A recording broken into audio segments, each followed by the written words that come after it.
샬롬, 주님 안에서 평안하시지요. 오늘도 말씀이 우리의 생각과 삶의 모든 영역에서 우리를 온전히 주장하시고 주님의 뜻을 이루어 가게 되시기를 축원합니다. 아무리 말씀대로 살려고 노력해도 주변의 영향력이 너무 강해서 어려움을 겪고 계십니까? 오늘 버가모 교회, 그들의 고통과 어려움을 듣다가 보면 위로를 받으시게 될 것입니다. 오늘의 말씀 요한계시록 2장 12절부터 17절 함께 읽겠습니다.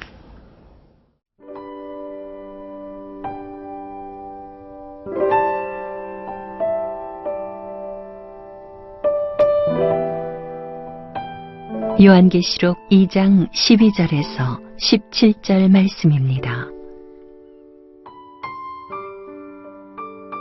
버가모 교회의 사자에게 편지하라. 좌우에 날선 검을 가지신 이가 이르시되 네가 어디에 사는지를 내가 아노니 거기는 사탄의 권좌가 있는 데라. 네가 내 이름을 굳게 잡아서 내 충성된 증인 안디바가 너희 가운데 곧 사탄이 사는 곳에서 죽임을 당할 때에도 나를 믿는 믿음을 저버리지 아니하였도다. 그러나 내게 두어 가지 책망할 것이 있나니 거기 내게 발람의 교훈을 지키는 자들이 있도다. 발람이 발락을 가르쳐 이스라엘 자손 앞에 걸림돌을 놓아 우상의 제물을 먹게 하였고 또 행음하게 하였느니라. 이와 같이 내게도 니골라당의 교훈을 지키는 자들이 있도다. 그러므로 회개하라. 그리하지 아니하면 내가 네게 속히 가서 내 입의 검으로 그들과 싸우리라. 귀 있는 자는 성령이 교회들에게 하시는 말씀을 들을지어다. 이기는 그에게는 내가 감추었던 만나를 주고 또 흰 돌을 줄 터인데 그 돌 위에 새 이름을 기록한 것이 있나니 받는 자밖에는 그 이름을 알 사람이 없느니라. 오늘의 본문 12절 13절 제가 읽겠습니다. 버가모 교회의 사자에게 편지하라. 좌우에 날선 검을 가지신 이가 이르시되 내가 어디에 사는지를 내가 아노니 거기는 사탄의 권좌가 있는 데라. 내가 내 이름을 굳게 잡아서 내 충성된 증인 안디바가 너희 가운데 곧 사탄이 사는 곳에서 죽임을 당할 때에도 나를 믿는 믿음을 저버리지 아니하였도다. 버가모라고 하는 도시는 에베소나 혹은 서머라와 같이 그렇게 휴양 도시도 아니고 무역 항구도 아니었습니다. 서머라에서 북쪽으로 한 100km 정도 떨어지고요. 해안가에서 거의 한 38km 내륙으로 떨어져 있는 교토의 요충지도 아니고 한 300m 해발 그 고지 위에 세워져 있는 조용한 도시였습니다. 무역항도 휴양지도 아니기에 거기에는 무슨 돈이나 재물이 모여드는 곳도 아니었습니다. 하지만 이 도시는 굉장히 독특하게 형성되었습니다.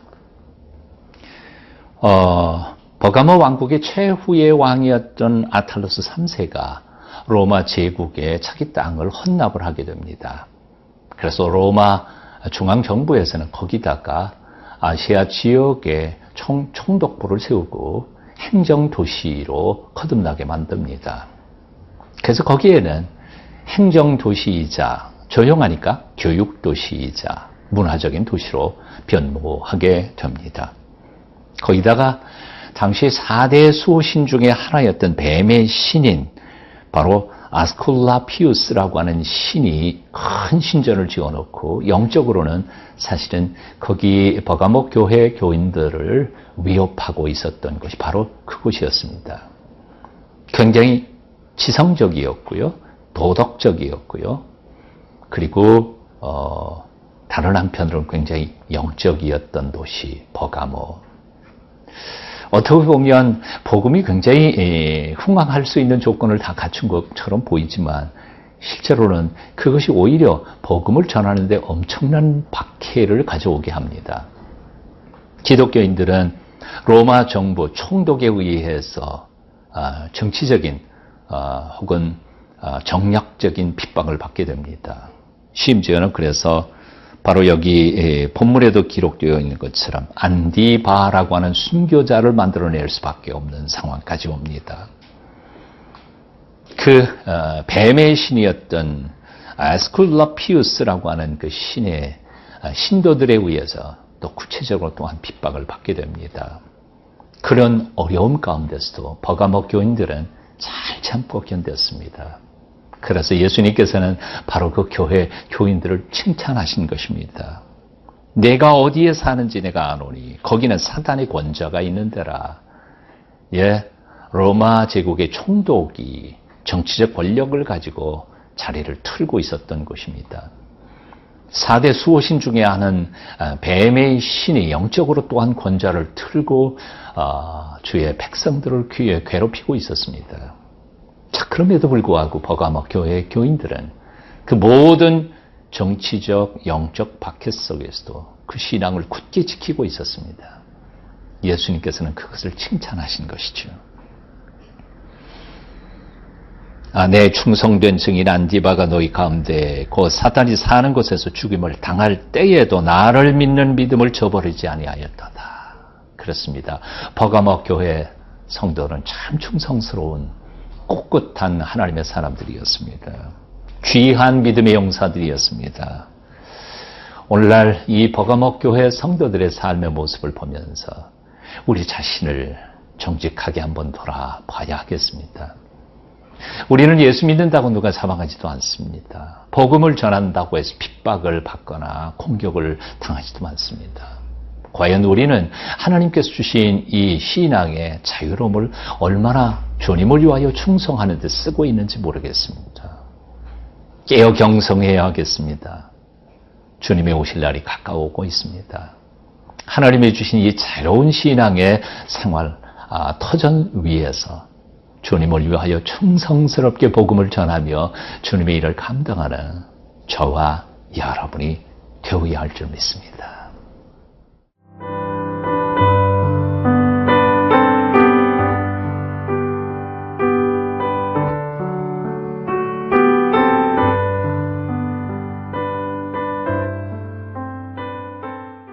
제가 14절, 15절 읽겠습니다. 그러나 네게 두어 가지 책망할 것이 있나니 거기 네게 발람의 교훈을 지키는 자들이 있도다. 발람이 발락을 가르쳐 이스라엘 자손 앞에 걸림돌을 놓아 우상의 제물을 먹게 하였고 또 행음하게 하였느니라. 이와 같이 네게도 니골란 땅의 교훈을 지키는 자들이 있도다. 발람이 누굽니까? 민수기 22장 이하에 나오는 이야기죠. 이스라엘 백성들로 하여금 돈 때문에 타락하게 만든 거짓 선지자이죠.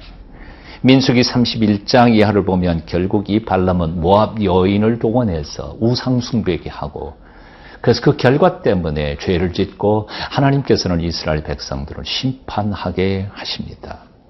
악한 선지자이죠. 재물 때문에 타락한 선지자 발람입니다. 버가모 교회 안에도 그런 선지자가 있었다는 거죠. 영적 지도자가 있었다는 겁니다.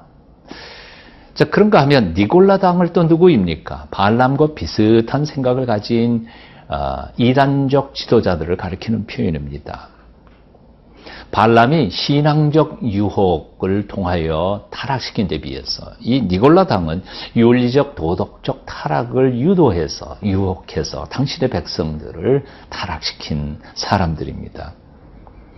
어떤 사람은 이렇게 표현했습니다. 니골라당 일부러 방종하는 자들 또는 지나친 자유주의 신앙인들이라고 표현했습니다. 생각해보면 버가모 교회 성도들은 외부 정치적, 영적 핍박에 대해서는 잘 견뎌냈습니다.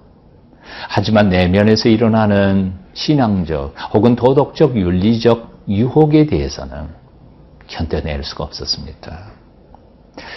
우리나라 한국 교회의 모습과 어쩌면 이렇게 비슷할까요? 일제 압박기에서 우리는 신앙의 절개를 지키기 위해서 참 잘 견뎌냈습니다. 믿음으로 싸워서 복음을 지켜냈습니다. 6.25 전쟁통에도 우리는 그 수많은 순교자를 내면서도 꿋꿋한 신앙의 아름다운 모습을 세상 앞에 보였습니다. 민주화의 과정 속에서도 주님의 교회들은 한 몫을 감당할 수 있었습니다. 하지만 이제 삶이 좀 형편이 풀리고 살게 되니까 교회들은 물질 만능주의에 타락해버리기 시작합니다.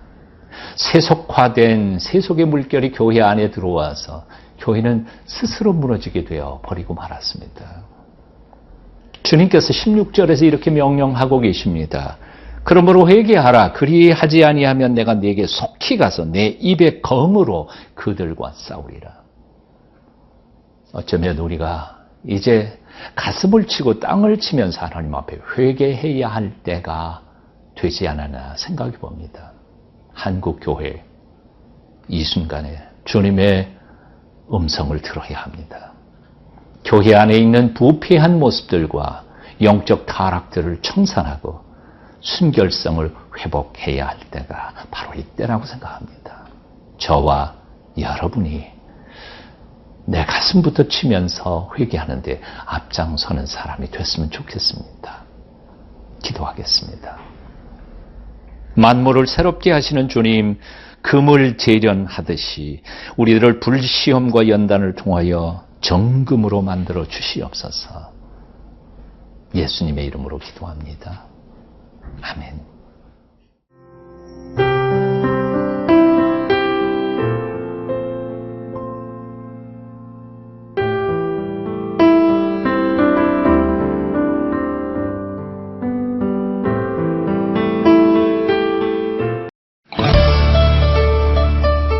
제1회 CGNTV 생명의 삶 큐티 간증수기 공모전.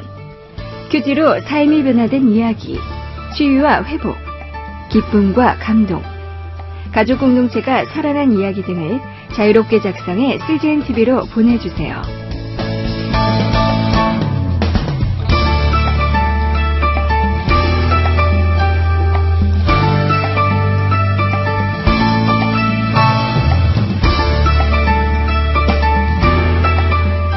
큐티 간증 수기는 우편이나 메일 주소로 보내실 수 있습니다.